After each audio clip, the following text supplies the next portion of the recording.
it's hard. It, it's very hard. This is a testament to our head coach, Jordan Sears. He's actually he was 27, 28 years old in his 2 years as the Legends head coach so far. And like coaching the G League such a challenge because of what you just described. And not only that, but just the bodies coming in and out the door every day. But so like obviously you have the two ways too. So they'll get sent down. You could be playing 35 minutes a game, the G League scoring 20 or so. Two ways show up, and you got to come off the bench and play 10 minutes. How are you going to react to that? That's the biggest part of the G League is like staying level headed and knowing your role at the time. You might be the go to guy one night, you might be the fourth option the next night, but it's even harder in terms of what you're saying. Like in Europe, very team oriented. You need wins, and everyone stands out. Obviously, everyone's trying to win games in the G League too, but it's a lot about development. And like I said, the two ways of the priority when they come down. They get all the shots, they get the ball in their hands. And, even Alex Caruso has that famous quote is like, I think what he said the other day was like you're not trying out to be the CFO. You're trying out to be someone that's like cleaning the bathrooms. So not a lot of guys, GMs want to see guys score 30 to get called up. They have guys in the NBA for that. They want to see guys play defense, get steals, deflections, cut assists, like hockey assists, stuff like that, where you can fill a role and it can translate to the NBA. And it's a challenge because it's not easy to do that. And so that's why the G League's great because you get those success stories, but it's also very challenging because it's really hard to do. But it was a wonderful opportunity for me and just to kind of experience that and the challenges that come with it. So So that is amazing, and I've always really been curious about that, especially talking to athletes here.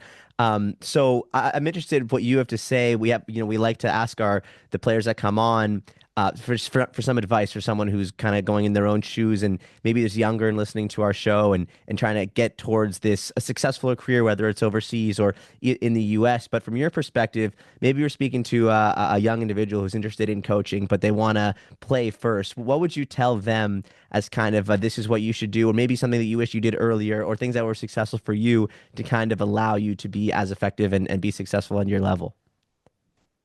yeah, no, I mean, it applies to this era even more so because now everyone's getting potential fifth years and extra years they thought they might not have had. And a lot of kids are that sometimes kids reach out to me and ask, like, yeah, I want to get into coaching. I have this extra year.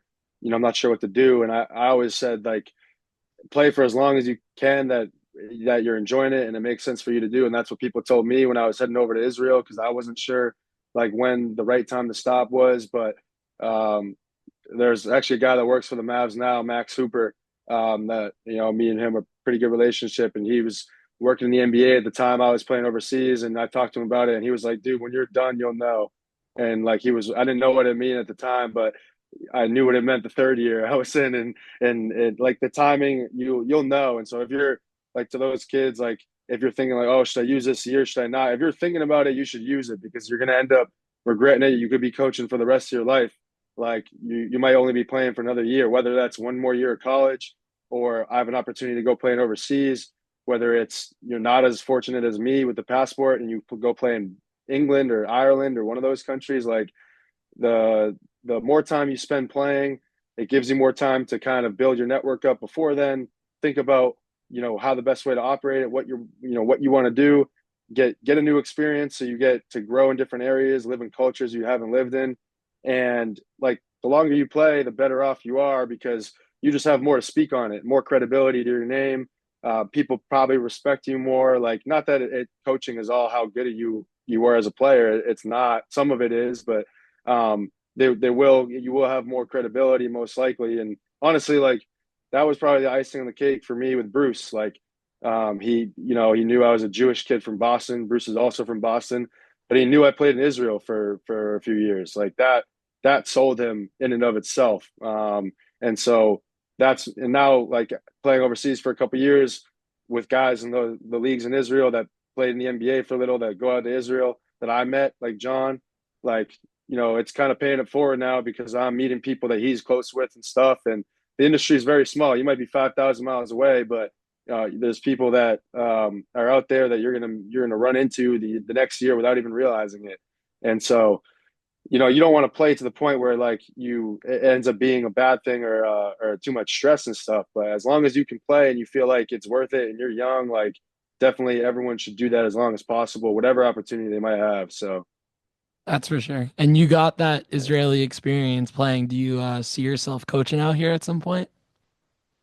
So actually, like, there's a guy that Ryan Pinot, and I'm sure I don't know if you've heard of him or not, but he coached out in Israel. He coached in the NBA. Was at Alabama, and as the head coach at Arkansas State. There's a lot of good coaching opportunities overseas because, like I said, it's a really good league. I don't know if we'll have to cross that bridge if we ever come to it for me. Obviously, I spent a decent chunk of time out there, and I do want to go back at some point.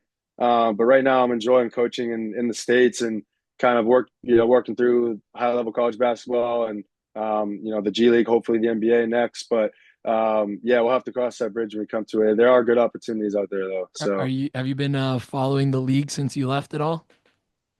yeah, so I got my guy Lior Berman from Auburn is Yes, sir. Yeah. actually playing in Ashkelon now, and I got a good friend JJ Kaplan on Kiryat Data. So Yeah, he had I some try good to keep up games as at the much as I end. can. Yes, Yeah, he sir. broke out again. I was really happy to see that. So I try to keep up with those guys as much as possible, and seeing them be better than I was out there. Yeah, Kyriatis had a great year, and it's been very cool for us to see. We had a bunch of their players in, so you can listen to some of this stuff. They were great guys, are the Kyriatis guys, and they turned it on towards the end of the season, were able to play well. So as we're wrapping up here, we're gonna do 24 seconds as we do for all of our guests. We're gonna ask you some rapid fire questions about basketball or your life, really. So John, we'll All bring right. it up and I'll we'll bring up have a it little ready shot here. You clock. got the timer going on? No Here pressure. you You go. you can say See skip. it? You can say skip. None of the questions are so You pressing ready? though.